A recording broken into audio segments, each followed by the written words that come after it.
Hello everyone, welcome to 3. This is Jyoti Mishra, and in this video we are going to discuss another poem of John Donne named The Relic. Relic का meaning होता है parts of or the remaining of a body of especially holy persons remains or belongings. ये जो poem है ये एक आप कह सकते हैं कि फैंसी है पोएट की. He is just thinking about future when he dies and his grave is opened up again in future. Let's read what he says here in the poem. When my grave is broke open again, some second guest to entertain. For graves have learnt that womanhead to be to more than one bed. तो यहाँ पर वो कह रहा है कि जब future में मेरी जो ग्रेव है वो ओपन की जाएगी दोबारा किसी दूसरी लाश को या दूसरी कॉप्स को अकोमोडेट करने के लिए, अदर डेड पर्सन को अकोमोडेट करने के लिए. Why he says because this was a common practice in Elizabethan time to open the old graves and accommodate other dead person. So he is saying the grave will be certainly opened up again. And then he makes a comment here on women, that graves have learned that womanhead means womanishness or the traits of women's. What is that? To be to more than one bed. That graves have learned the feministic trick or feminine trick of being a bed to more than one man. यहाँ पर आप betrayal को भी कह सकते हैं, दुखी होकर ये कमेंट किया हुआ है कि that women are very commonly they betray men, their lovers and go with another. तो यहाँ पर उस चीज़ के लिए उन्होंने पोएट ने कमेंट किया है. Then he says, and he that digs it spies,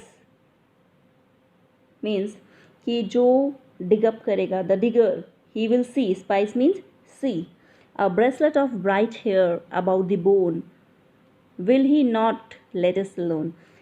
That digger will see a bright hair bracelet on the wrist of the lover. So what he will think that there a loving couple lies. He will see and understand that the couple is here. How he is couple? Because beloved's hair is tied to his wrist. जो lover beloved का बाल उसने बांध रखा है वो उसकी वजह से he is calling it a loving couple. How? Who thought that this device might be some way to make their souls at the last busy day meet at this grave and make a little stay. So वो क्या कह रहा है poet कि किसने सोचा था कि एक ऐसा डिवाइस इंस्ट्रूमेंट क्रिएट किया जाएगा जिससे कि लास्ट बिजी डे यानी डाइंग डे पर मरने के समय ऐसा डिवाइस निकाल लिया जाएगा दैट इस ग्रेव में वो दोनों कुछ और टाइम के लिए एक साथ रह सकेंगे.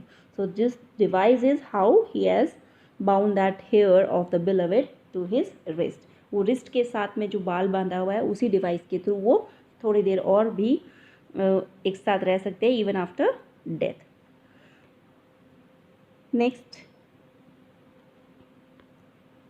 if this fall in a time or land where misdevotion doth command, then he that digs us up will bring us to the bishop and the king to make us relics then.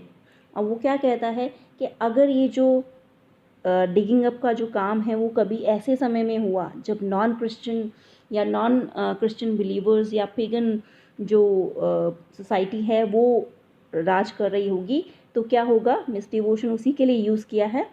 तो क्या है, जो digger है वो हमारे remains को किसी bishop is the highest person in the church और द हाई प्रीस्ट और द किंग के सामने वो लेके जाएगा. And we will be declared as the relics और द सेंट्स ऑफ लव. इसलिए वो क्या कह रहा है कि हमें सेंट्स की तरह पूजा जाएगा या माना जाएगा. तो यहाँ पर अपने आप को लवर्स ने क्या कहा है कि हम लोग लवर्स क्या हैं, सेंट्स ऑफ लव करनी चाहिए। Next he says thou shall be a Mary Magdalene and I a something else thereby. He says that my beloved, you will be regarded as Mary Magdalene. Actually जो beloved है उस Mary मैगडलन कहा है क्योंकि Mary मैगडलन कौन थी, एक renowned prostitute थी who was pardoned by Christ and forgiven. Okay, so उसको मैरी मैगडलन की तरह नाम दिया जाएगा, वो उसको रिस्पेक्ट मिलेगी। And for himself he says I else there by, means कि मैं, या तो आप वो समझ रहा है presumably I will be like Christ और one of the lovers of Mary Magdalene. तो वहाँ पर वो अपने आप को उसी तरह से प्रेजेंट कर रहा है। And since at such times miracles are sought I would have that age by this paper taught. अब वो कहता है कि इन टाइम्स में जब पैगन या कैथोलिक बिलीव्स हैं उस टाइम मेरिकल्स पे बहुत ज़्यादा विश्वास किया जाता है, जो चमत्कार होते हैं, मेरिकल्स मीन्स चमत्कार, तो मेरिकल्स पे बहुत फेथ होता है लोगों का। And by this paper is the poem itself, ये जो पोम लिखी है पोएट ने, उस पेपर के थ्रू पोएट क्या कह रहा है, I will tell the miracles we made, what miracles we harmless lover wrought, हमने क्या मिरेकल्स किए थे, क्या परफॉर्म किए, रॉट मीन्स परफॉर्म्ड, तो हार्मलेस थे ये लवर्स। तो जो पोएट है वो कह रहा है कि इस पोम के थ्रू मैं उनको ये बता सकता हूँ, इस पेपर के थ्रू, कि हम हार्मलेस लवर्स ने कैसे कैसे मिरेकल्स किए यहाँ पर। First we loved well and faithfully, yet knew not what we loved nor why. Difference of sex no more we knew than our guardian angels do, coming and going. तो वो क्या कह रहा है कि पहले हमने एक दूसरे से फेथफुली लव किया विदाउट नोइंग वाई, हमें रीज़न नहीं मालूम था।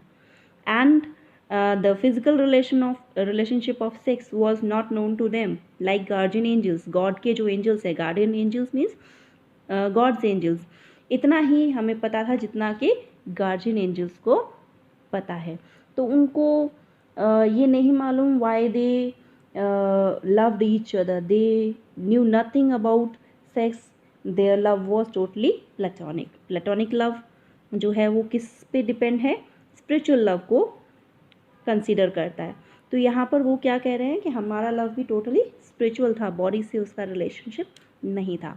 Coming and going we perchance might kiss but not between those meals, our hands never touched the seals.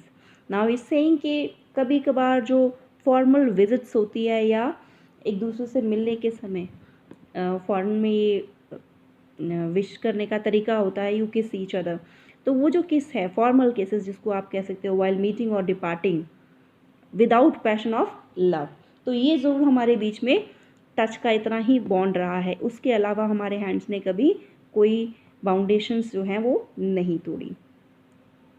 What seals which nature enjoyed by late laws set free, these miracles we did, but now alas, all measures, all language I should pass, should I tell what a miracle she was।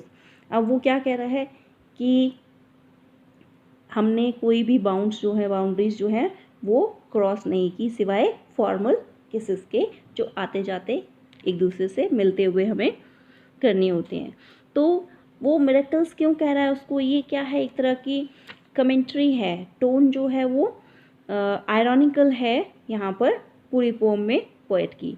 तो what he saying, nature ने जो rules बनाए हैं that everyone is free, the man is free, there are no laws by nature for the physical relationship, sexual relationships, but ये जो laws है वो किसने बनाए हैं, सोसाइटी ने बनाए। And in this way society is curbing the freedom of natural और नेचर्स फ्रीडम फॉर मैन।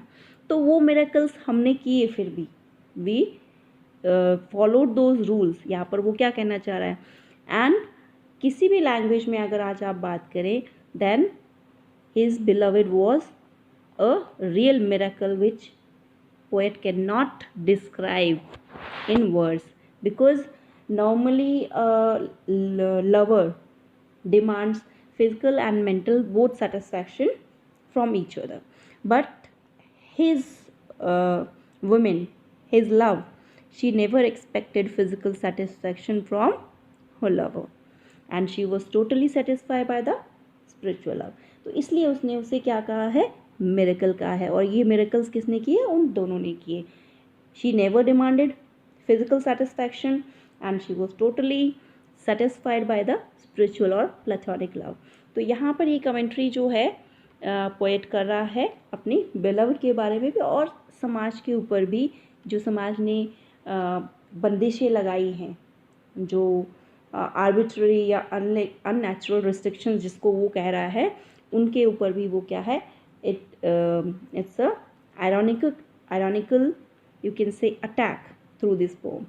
और वैसे हम इस पोम के बारे में जितना जानते हैं, क्रिटिक्स कहते हैं that the poem is addressed to Mrs.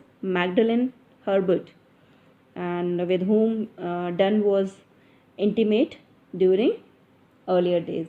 And some other critics also say that it's about a woman in London with whom John Donne had relationship during his youthful days. So this is about this poem, and this poem is a pure product of fancy, I already told you, and the whole imagination we can see here. Love's miracles are given, philosophy of love is also discussed in this poem, and spiritual and physical antithesis, as I already told you, अभी discuss किया कि वो क्या है, tone जो है उसकी वो क्या है, लॉ ऑफ नेचर के बारे में जो बात कर रहा है, वो क्या है, अटैकिंग है इन लॉज के ऊपर, जो सोसाइटी के लॉज हैं उस पर अटैक है एक डन का इस पोम के थ्रू, कि कैसे लॉज बनाए हैं जब नेचर ने कोई बाउंडेशंस या रेस्ट्रिक्शंस नहीं की हैं। ये जॉन डन की फिलॉसफी है लव के लिए, because he prefers that physical love is first, then spiritual also. He doesn't deny of the spiritual love, but he condemns totally spiritual love cannot be possible. He says that spiritual love या platonic love जो है वो without physical के possible नहीं है। यही done की theory है। इससे पहले भी हमने बहुत सारी पोम्स हैं जॉन डन की है, एंड आई होप ये पोम आपको बहुत अच्छे से समझ आ गई होगी। And if you like this video, give a big thumbs up, do comment and tell about this video. And till the next video, keep learning and enjoying literature. Bye bye.